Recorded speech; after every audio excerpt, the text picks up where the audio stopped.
and I'm comparing a film from 1973 called Mahpus as a transcription of forgetting in comparison with the genealogical collection of photographs from a friend of mine, Nicolas Theocharis. Wow, this is going to be tricky. All right.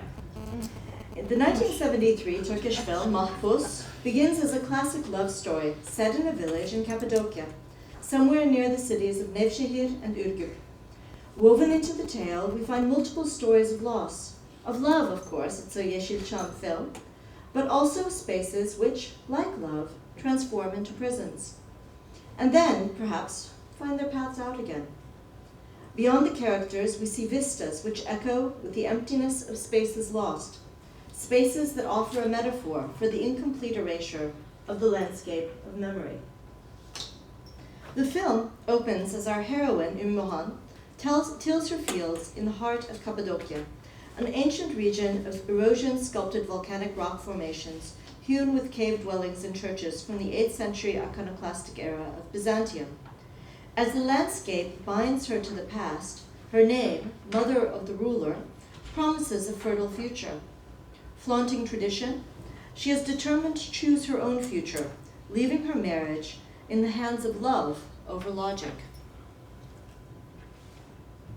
Framed by the stone houses of Nevshehir, she approaches the market, a document to the Turkey of 1973, which is, of course, a distant memory in its own right today. There, she comes eye to eye with her true love, Salman, a Kızılbaş tribesman who has migrated from the other side of the Taurus Mountains and resettled in a neighboring village. We can understand their love as an epic romance, or as symbolizing a sectarian conflict, or the resolution of a sectarian conflict between the dominant Sunni Muslims, represented by Mohan, and the minority Alevi Muslims, who incorporate more Shiite and pre-Islamic traditions in their practice. Yet the intimate relationship between the love and the land also suggests a more complex transference of memory of the native Greeks of Anatolia who betrothed the mysterious nomadic Turks who once came over the mountains. For the landscape in which they play out their affections reminds us over and over that we are in a land where multiple exoticisms overlap, where the simple world of the veiled peasant encounters the romantic adventure of the veiled nomad against a valley of an ancient fairy tale scenery. Yet this fairy tale, this romance, is itself pregnant with the loss implicit in the empty dwellings and empty churches of Cappadocia, both antique and modern. Okay,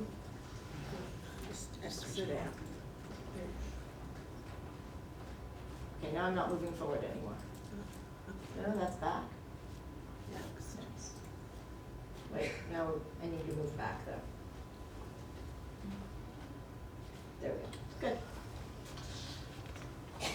The stone city sets the stage for their love in the film, but also stages the forgotten memories within it. For the houses in the foreground are lived in, but those higher up the hill seem deserted. The city lives, but its losses have a tale to tell. For the past 5 years, Nicolas Theocharis, a grandson of Nevshehir Greeks forced to migrate to Greece during the population exchanges of 1924, has been researching his family roots in the Cappadocia region.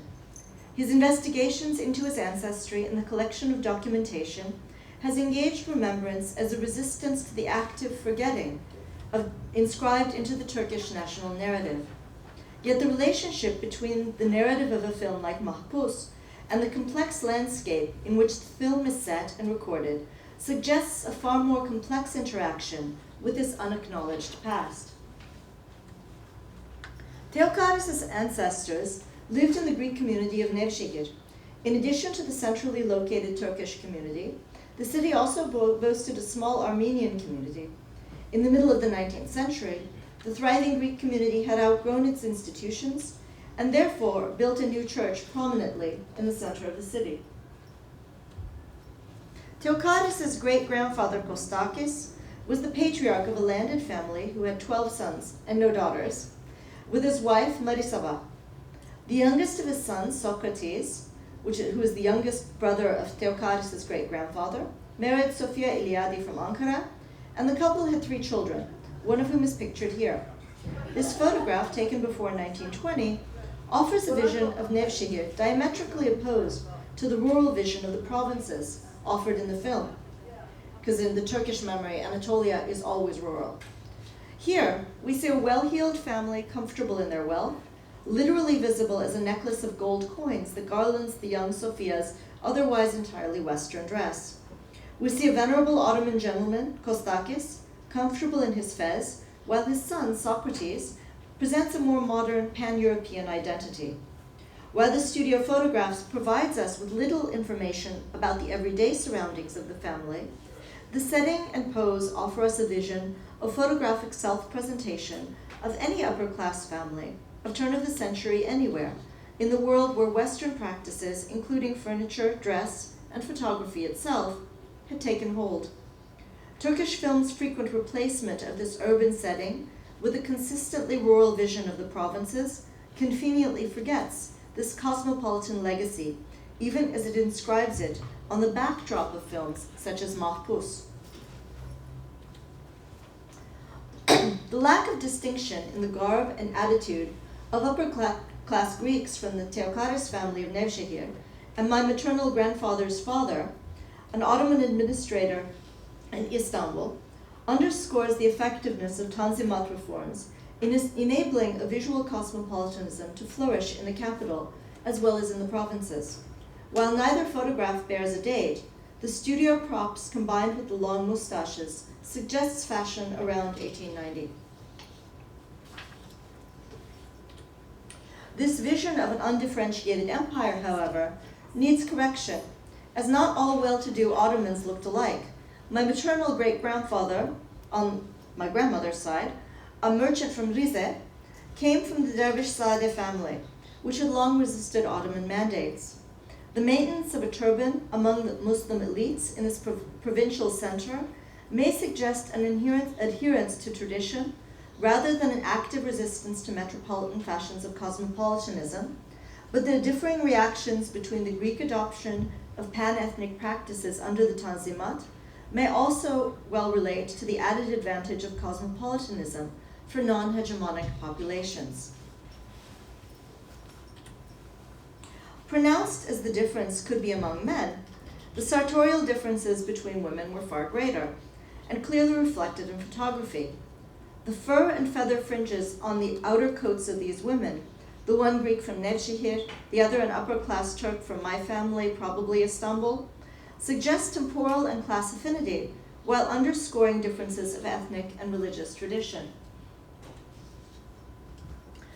As part of this affinity for the cosmopolitanization of the empire, Greeks of the provinces such as Nikolakis K. Kiolpalu, son of Kostakis and great-grandfather of Nicholas Theokaris, studied in Smyrna but returned to Nevshehir to marry. On the one hand, an expert in Byzantine music, in charge of the singing of psalms in church, he also taught French in his later years. The 3 languages on the back of a photograph taken in Smyrna, underscore the multiple communities served through this. Oh, excuse me. Here, I mean this one that you can barely see. You're going to have to trust me there. It's a photograph taken in Nevshehir. Underscore the multiple communities served through a single studio photographer, even in a small provincial city. Nevshehir was not alone in fostering a strong cosmopolitan community in the Cappadocia region. The Greek community in Ürgüp built a large cathedral in 1892, which was dedicated to a local saint, Saint Johannes, a modest traveler from the 1700s. Although initially converted into a mosque after the population exchanges of 1924, the building is said to have served as a prison, a theater, and a tobacco depot before it was destroyed with dynamite in 1950. The ghost of the church lives in its stones, which are said to have been reused in the construction of the Ürgüp Municipal Building, which incorporates the church's marble portal. Whether or not this history is true, I don't have a verified source. Its persistence as a memorial myth underscores the omnipresence of repressed memories at the core of state function in the region. After all, like Nevshehir, Ürgüp was a cosmopolitan city where multiple communities established a strong urban core. The Pantazoğlu family lived immediately behind a Greek bath constructed between 1900 and 1902. The bathhouse offers two inscriptions. The founding inscription from 1900, written in Greek letters but in Ottoman Turkish, called Karamanli, and a Greek text added upon the completion of the building in 1902. And I should also say the Turkish Türkmama. Written in Greek letters, the texts both address the Greek community. They affirm the community's allegiance to the Ottoman state, not to the center or to the Turkish community, but to the Greek community itself. The recognition of the architect of the bath as a pilgrim to Jerusalem through the Arabic-derived word hajj underscores the mixing of religious communities. The emphasis on this bath as a communal foundation, supported by local and provincial communities, highlights a collective effort to maintain a distinct identity within the fatherland of the Ottoman state. At the risk of mixing metaphors, I offer that this appeal to the fatherland signals a marriage between communities alive in turn of the century Cappadocian cities. Today, the former front of the bath has become the back, and a new entryway is marked with a sign for tourists in a lettering of, I think, the 1980s, Hamam Turkish Bath. Instead of addressing its own communities, it announces its identity to outsiders. The marriage offered in the Karamanli affirmation of a shared state has been lost. Like coffee, a bath has gained a passport. The distinction of Han as a liberated woman, rural yet orphaned, independent, and free of paternal ties, because she's an orphan, to determine her marriage, recall from the mystic writing pad the orphans who populated Anatolia in the wake of the massacres of 1915, children often renamed as Adam and Eve in recollection of a shared humanity. In the film, this symbolic alterity gives Han the freedom to serve as a tragic heroine, a feminist, not because of her success, but because of her ultimate nobility. The Greeks, of course, had lived in this region of Anatolia long before the Turks had begun to settle and conquer the region in the 11th century. Like Han, in the film we can imagine the established landed classes as building, over the centuries, a marriage with the newcomers. When 2,400 Greeks from Nevshehir were replaced with 300 Turks from Greece during the population exchanges, the houses in the area dwindled. Although the drawing may well exaggerate the scale of the city, the irregular spacing between the buildings in the modern scene from the 1980s suggests extensive destruction of urban neighborhoods never repopulated after population shifts. Where Cappadocian cities mark this loss physically, the storyline of Mahpus renders its memory traces rewritten in a narrative of betrayal. Han's joy over her engagement, that's her folded up in the corner, laughing but it looks like crying, into a surge of emotion in which laughter combines with weeping as the camera pans across the dry and fantastic landscape of Cappadocia. Neither we nor she can dream of the reason that her joy seems tainted by sorrow, and yet the answer seems to lie in the landscape, a space beyond the mountains, either of place or of time. Although the film makes no direct mention of the legacy of Greeks in the region, the site specificity of the film, which is quite unusual for Yeşilçam, suggests a sort of transfer of memory that works through trauma by avoiding the specificity of history. Rather than presenting the history of the war or creating an overt drama about Greeks and Turks, the film addresses a wound held in the relationship between the land, the people, and the state. As in all Turkish films, the marriage is consecrated by the state. Suddenly, we move from a romantic idyll into a paternalistic space of governance that legitimates and enhances the promise of the marital heart. From this moment forward, the state haunts the movie as an imperfect judge of memory and an imperfect defender of loyalty. While overjoyed with her marriage, upon announcing her pregnancy to her husband, Han discovers that her husband has withheld a secret from her. He is the next victim in a blood feud, and his assassins have found him. Thus we discover that he has been forced to destroy his past, leaving it behind for a future that he cannot guarantee to his wife. The state, as the guarantor of protection, is nowhere to be found in protection against the vendetta, and yet, as a citizen, he refuses to commit murder and disobey the state by murdering his would-be assassins. After going to their hotel in town to beg their mercy 3 times, Han takes matters into her own hands. The deed accomplished, the gun falls to her feet. At the very moment she becomes the heroine of private justice, she becomes a criminal in the eyes of the state. As she gets arrested and taken to jail, the camera again pans along the city, reminding us of the deep history of this locality. She celebrates her own heroism as Salman cries in shame over having allowed his pregnant wife to shield him. She asks Salman to make her a brass pitcher as a keepsake, and he delivers it to her as she is taken away to the regional jail in Nevshehir. As they part, the camera pans out and begins to include regular people on the train, transforming the scene into a moment in a film drama, into the familiar drama of separation, in an era of intense worker migration to big cities as well as abroad. As in the scenes of the market and the landscape, the film reminds us of the fragile boundaries between the mundane and the mythic, suggested by the epically flawed romance at the heart of the tale. The prison where Han arrives is none other than the Mariamanan church that was once at the heart of the Nevshehir Greek community. As the space where she remembers her love, the church prison becomes doubly inscribed as a monument of memory.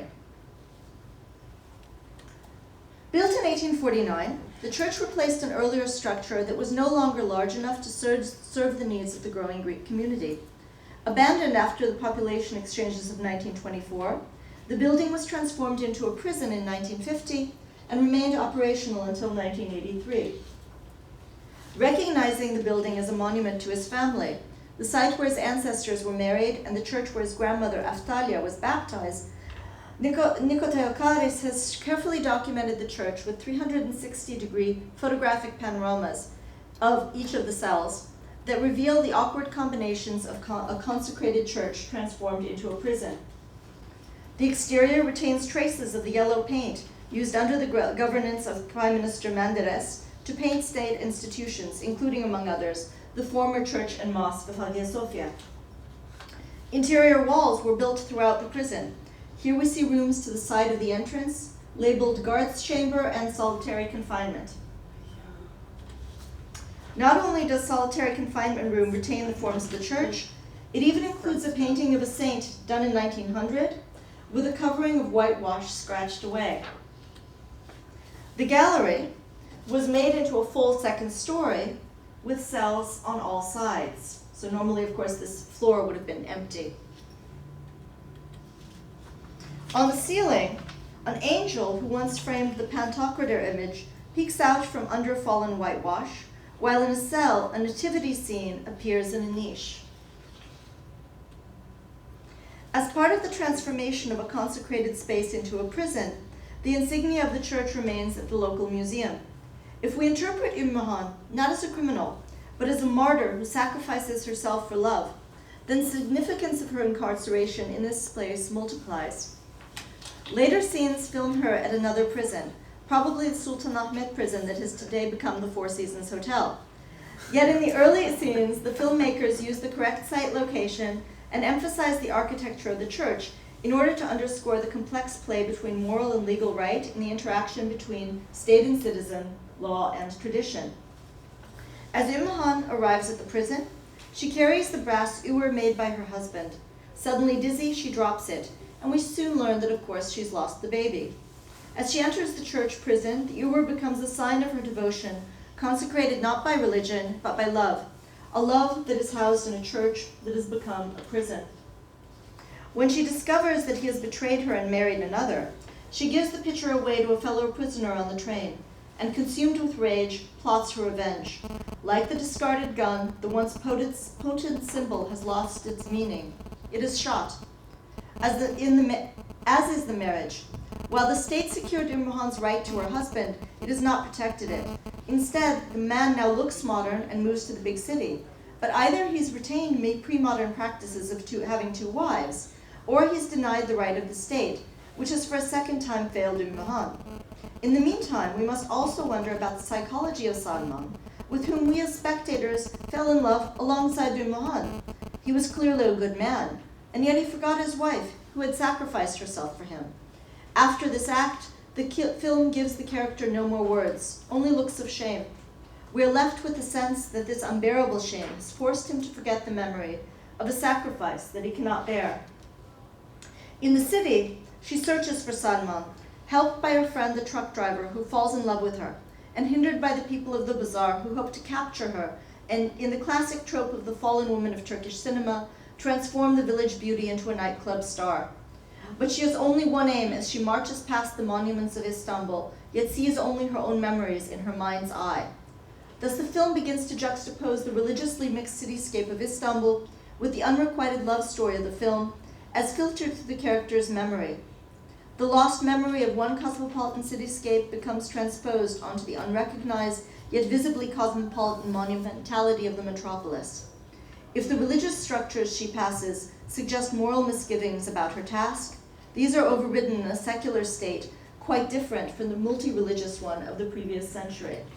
I just have a couple more scenes. She finds Salman at his modest home, opening a modest shop of his brasswares next door. The noble, nomadic stranger has transformed into a modern man, dressed in the trappings of the city. Echoing earlier scenes, their eyes meet. Instead of the previous looks of hope, their look contains pain, anger on her part, shame and regret in his. She holds her aim. Suddenly, little boy runs out. And so the vendetta falls by the wayside, making way for new meanings. Salman can offer nothing to salve the loss in his betrayal of Mahan. The film seems to suggest that the truest reparations for the pain inflicted across the past lie in the recognition of wounds. Such silent recognition began to emerge openly in the widespread protests of the murder of journalist Hrant Dink in 2006. In the last scene of the film, a devastated Mahan walks listlessly by the side of the road where the truck driver who loves her finds her. She tells him she can be of no good to him and walks away, but he follows. She may not be able to redeem her broken heart, but together they can have a new start. I asked my friend Nico, who provided the inspiration for this paper through his collection of photographs, why he didn't include more recent pictures of his family life after the population exchange. He said, because that's not history, it was just everything started over again. There is no redemption for the dropped oar, the fallen gun, or the discarded blood-red ruby ring. The film, like history, offers us only the solace of forgetting through the possibility of forging a life all over again. And so in 2012, Nico took his daughter Leni, my daughter's best friend, to a family reunion in Cappadocia. Not everybody could come, but these are people who all came out of a new start. Thanks, Wendy.